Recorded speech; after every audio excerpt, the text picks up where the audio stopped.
3-0, c'est le score final du match qui a opposé les Panthères du Gabon U20 aux éléphants de Côte d'Ivoire de la même catégorie ce week-end au stade Monédan de Siban, pour le compte de la deuxième journée des préliminaires de la Coupe d'Afrique des Nations de moins de 20 ans prévue se dérouler au Niger en 2019. En battant avec la manière leurs jeunes homologues, nos jeunes fauves prennent un pied d'avance sur cette manche. 9e minute, Gabriel Fils Meyemendon cloue le portier ivoirien. 1-0.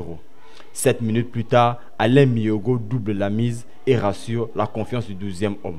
Les Ivoiriens auraient pu réduire le score à la 35e minute, mais le portier gabonais serein dans sa cage stoppe les ambitions ivoiriennes. Les poulets d'Anissé Yala décident à rassurer la nation tout entière, crucifient la Côte d'Ivoire. 42e minute, Éric Jospin Bekale bat Ngoran Pakom 3-0. La messe était déjà dite. En seconde période, plus rien de spectaculaire ne sera fait malgré les multiples tentatives de la jeune sélection ivoirienne. Les Gabonais restent sereins. Je suis vraiment satisfait, d'autant plus satisfait parce que c'était un stage très difficile. Je redoutais justement, et je l'avais dit, la coupure d'énergie après les 75 minutes. Je crois que ce que vous venez de voir ne m'a pas donné tort.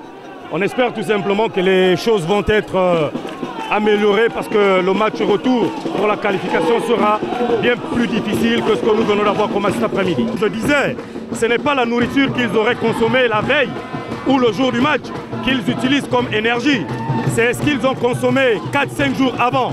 Et malheureusement, vous savez ce qui s'est passé. Donc moi, je leur tire tout simplement mon chapeau et je crois qu'ils méritent. Ils méritent largement profiter de cette victoire parce qu'ils sortent de très très loin, croyez-moi. Le but, ce n'est pas de maintenir, le but, c'est de monter d'un cran encore pour le match retour pour assurer la qualification. Et aujourd'hui, qu'est-ce qui était votre succès ce matin? Nous, c'était vraiment la détermination. Si on dit on a gagné, c'est qu'on était plus déterminé qu'eux. Ce n'est pas qu'ils jouent mal, non. C'est juste qu'on était plus déterminés, on avait l'envie d'assurer la qualification chez nous. Est-ce qu'au départ, vous avez dit à votre équipe c'est avec Camille Côte d'Ivoire en place? Oui, le coach nous répétait ça tout le temps, qu'il faut vraiment la détermination pour gagner ce match. Une option assez sérieuse pour Anissé Yala et ses poulets dans cette première manche, une avance qu'ils iront défendre en terre ivoirienne dans une semaine.